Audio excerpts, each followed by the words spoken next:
सरितास किचनमध्ये आज आपण उन्हाळ्यामध्ये खावेसे वाटणारे एकदम मऊ लुसलुशीत चटपटीत मुगाच्या डाळीचे दही वडे कसे करायचे ते बघणार आहोत। दही वडे शक्यतो आपण उडदाच्या डाळीचे करतो, पण बऱ्याच जणांना उडदाच्या डाळीचे दही वडे खायचे नसतात किंवा त्यांना उडदाची डाळ खायची नसते। तर यावेळी आपण फक्त पिवळी मूग डाळ वापरून मस्त लुसलुशीत दही वडे कसे करायचे ते बघणार आहोत। तर सगळ्यात पहिल्यांदा आपण दही वडेसाठी लागणारे मुगाच्या डाळीचे मिश्रण बनवून घेऊ। मुगाच्या डाळीचे दही वडे करण्यासाठी इथं मी 1 कप पिवळी मूग डाळ स्वच्छ धुवून तिला 3 ते 4 तास पाण्यात भिजत ठेवलं होतं। डाळ चांगली भिजली। आता एका बोलवर मी चाळणी ठेवली, त्यावर ही भिजलेली डाळ काढून टाकायची आणि याला 10 मिनिटं चांगलं निथळून घ्यायचं। डाळीमध्ये अजिबात पाणी राहता कामा नये। डाळ एक 10 ते 15 मिनिट चांगली निथळून घेतली। आता मिक्सरमध्ये थोडी थोडी करून अजिबात पाण्याचा वापर न करता ही डाळ आपल्याला एकदम बारीक वाटून घ्यायची आहे। डाळ बघा एकदम बारीक वाटली गेली आणि अजिबात पाण्याचा वापर केला नाही। आता ही डाळ आपल्याला चांगली फेटून घ्यायची आहे, त्यामुळे एका गोल तळाच्या मोठ्या भांड्यात काढली। आता एकाच दिशेने 7 ते 8 मिनिटं ही डाळ चांगली फेटून घ्यायची। डाळ जसजशी फेटत जाते तसं तिचा रंग असा थोडासा पांढरट होतो। 7 ते 8 मिनिटं डाळ मी चांगली फेटून घेतली। आता डाळ चांगली फेटली गेली हे ओळखायचं कसं, तर पाण्यामध्ये हात बुडवायचा आणि हे मिश्रण थोडंसं घ्यायचं आणि तेलामध्ये भजी सोडतो तसं सोडायचं।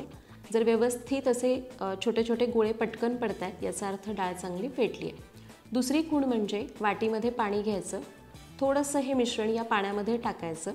मिश्रण टाकलं की पटकन ते तरंगून वर येतं, याचा अर्थ डाळ चांगली हलकी झाली आहे, वडेसुद्धा हलके होणार आहेत। तर आपलं मिश्रण तयार झालं। फक्त आपल्याला हे मिश्रण करत असताना एका गोष्टीची काळजी घ्यायची। उडदाची डाळ जर असेल तर ती थोडीशी चिकट असते, त्यामुळे ती वाटताना थोडंसं पाणी घातलं तरी सुद्धा चालतं। पण मुगाची डाळ एकतर कमी चिकट असते आणि उडदाच्या डाळीच्या तुलनेमध्ये जास्त पाणी शोषून घेते, त्यामुळे ती डाळ वाटण्याच्या आधी चांगली निथळून घ्यायची आणि अगदीच गरज लागली तर थोडंसं पाणी घालायचं, नाहीतर पाणी घालणं शक्यतो टाळावं। जर खूप जास्त पाणी घातलं तर डाळीने आधीच पाणी शोषलेलं असतं, वरून परत पाणी घातलं तर मिश्रण पातळ किंवा सैल होऊ शकतं। त्यामुळे तुम्ही हवं तर थोडं थोडं डाळ घेऊन त्याचं मिश्रण बारीक करू शकता, म्हणजे डाळ एकदम बारीक वाटली जाईल। आणि त्यानंतर ते मिश्रण चांगलं फेटून घ्या। फेटल्यानंतर त्या मिश्रणाचा रंग थोडासा पांढरट होतो आणि तुम्हाला मी दाखवल्याप्रमाणे पाण्यामध्ये ते थोडंसं मिश्रण टाका। ते जर वर तरंगलं याचा अर्थ ते छान हलकं फुलकं झालंय, म्हणजे आपले वडे एकदम हलके फुलके होणार आहेत। आता आपलं मिश्रण तयार झालं, आपण हिंगाचं पाणी करून घेऊ। आता वडे तळायला घेण्याआधी आपल्याला हिंगाचं पाणी करायचंय। तर एका बोलमध्ये साधारण 2 ते 2.5 लिटर पाणी कोमट करून घेतलं। आता या पाण्यामध्ये घालू अर्धा चमचा हिंग आणि पाव चमचा काळं मीठ। याला मिक्स करून घेऊयात आणि हे हिंगाचं पाणी बाजूला ठेवून देऊ। हिंगाचं पाणी तयार झालं। आता आपण वडे करायला घेऊ। फेटलेल्या डाळीमध्ये घालूयात एक बारीक चिरलेली हिरवी मिरची, चवीपुरतं मीठ, अर्धा चमचा जिरं आणि 1 टेबलस्पून बारीक चिरलेलं आलं। हे सगळं साहित्य घालूयात आणि याला चांगलं मिक्स करून घेऊ। आता वडे तळण्यासाठी इथं मी सरितास किचनचं लाकडी घाण्याचं करडईचं तेल गरम करायला ठेवलंय। हे तेल संपूर्णपणे केमिकल फ्री आहे। तुम्हाला घ्यायचं असेल तर लिंक डिस्क्रिप्शन बॉक्समध्ये दिली आहे किंवा समोर दिलेल्या नंबरवर कॉल करू शकता। आता वडे तळण्यासाठी तेल मध्यम गरम झालंय। तेल खूप कमी गरम असेल तर वडे तेल शोषून घेतात आणि मऊ पडतात, जास्त गरम असेल तर करपतात। तेल आपलं चांगलं तापलंय। आता गॅस मध्यम ठेवायचा आणि वडे सोडायचे।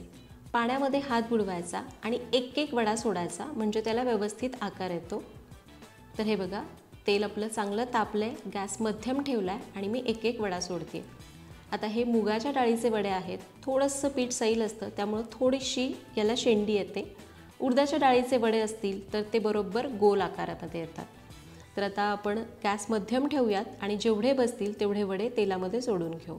सगळे वडे तेलामध्ये सोडून घेतले की अर्ध्या मिनिटांनी याला झाऱ्या लावायचा आणि हे वडे उलट पलट करत हलका सोनेरी रंग येईपर्यंत तळून घ्यायचे। तर साधारण एक 5 ते 6 मिनिटं मंद ते मध्यम गॅसवर तळल्यानंतर वडे बघा अगदी मस्त सोनेरी रंगावर तळून झालेले आहेत। तेलातनं काढायचे आणि गरम गरम तयार करून घेतलेल्या हिंगाच्या पाण्यामध्ये घालायचे। वडे हिंगाच्या पाण्यामध्ये घातले की त्याला चमच्याने चांगलं ढवळून घ्यायचं आणि याच्यावर झाकून याला असंच ठेवून द्यायचं। तर उरलेले पण वडे आपण असेच तळूयात आणि या हिंगाच्या पाण्यामध्ये टाकून घेऊ। तर इथं आपण हे तळलेले मूग डाळीचे वडे हिंगाच्या पाण्यामध्ये भिजत ठेवलेत. हे वडे जवळपास 25 मिनिटं ते अर्धा तास असेच भिजत ठेवायचे. थोडेसे जास्त वेळ भिजत ठेवले तरीही चालतील, ते अजून छान मऊ लुसलुशीत होतील. आता वडे तळत असताना आपल्याला एक काळजी घ्यायची, तेल चांगलं तापलेलं असावं, म्हणजे खूप कडकडीत नको पण मध्यम गरम असावं. तेल जर कमी गरम असेल तर वडे तेलामध्ये विरघळतील किंवा खूप जास्त तेल शोषून घेतील आणि ते चवीला अजिबात चांगले लागणार नाही. त्यामुळे तेल मध्यम गरम झालं की पाण्यामध्ये हात बुडवायचा, मिश्रण घ्यायचं आणि एक एक किंवा दोन दोन वडे सोडायचे. पाण्यात हात बुडवला तर शक्य होतील तितके गोल वडे सोडता येतात. आता उडदाच्या डाळीचे वडे असतील तर ते छान गोल गरगरीत होतात, कारण ते पीठ थोडंसं घट्ट येतं आणि ते चिकट असल्यामुळे आकार धरतं. पण मुगाच्या डाळीचे वडे अगदीच गोल गरगरीत येतील असं नाही, त्याला थोडंसं टोक आल्यासारखं होतं. वडे आपल्याला हलक्या तांबूस रंगावर तळून झाले की हिंगाच्या पाण्यामध्ये लगेच टाकायचे, म्हणजे मग ते हिंगाचे पाणी चांगले शोषून घेतात आणि चवीला चांगले लागतात. आता आपले हे वडे पाणी शोषून घेत आहेत तोपर्यंत आपण यासाठी लागणारी चाट चटणी म्हणजे हिरवी चटणी, लाल चटणी आणि त्याचसोबत दहीवड्याचं मसाला आणि गोड दही करतोय. चाट चटण्या कशा करायच्या यावर मी ऑलरेडी व्हिडिओ केला आहे, लिंक डिस्क्रिप्शन बॉक्समध्ये दिलेली आहे, ती तुम्ही बघू शकता.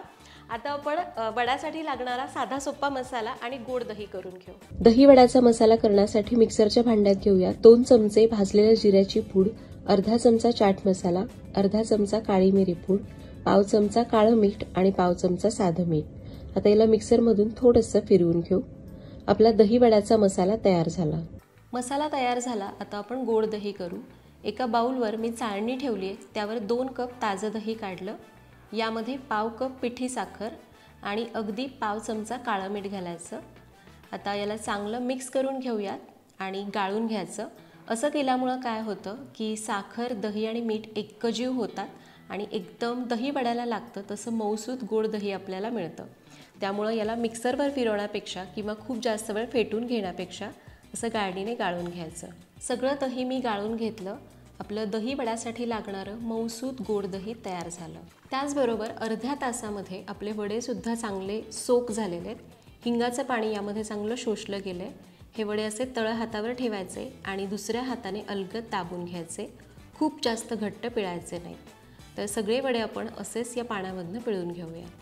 तर आपले वडे छान तयार झालेले आहेत, चटण्या तयार झालेल्या आहेत, मसाला दही तयार झालेलं आहे. बाकीच्या सामानाची तयारी करून घेतली आहे. आता मस्त चटपटीत दही वडे पाडून घेऊयात.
अशा पद्धतीने आपण उन्हाळ्यामध्ये असं चटपटीत काहीतरी खावंसं वाटतं म्हणून मुगाच्या डाळीचे मऊ लुसलुशीत दहीवडे केले. तुम्ही बघितलं की दहीवडा अगदी मस्त पटकन तोडला जातो, इतका लुसलुशीत झालाय, तोंडात टाकताच विरघळतो. तर तुम्ही पण ही पाककृती नक्की करून बघा आणि मला कमेंट्समध्ये सांगा की ती कशी वाटली. व्हिडिओ जरा जरी आवडला असेल तर लाईक करायला अजिबात विसरू नका. पुन्हा भेटूया तशाच एका छानशा रेसिपीसोबत. तोपर्यंत धन्यवाद.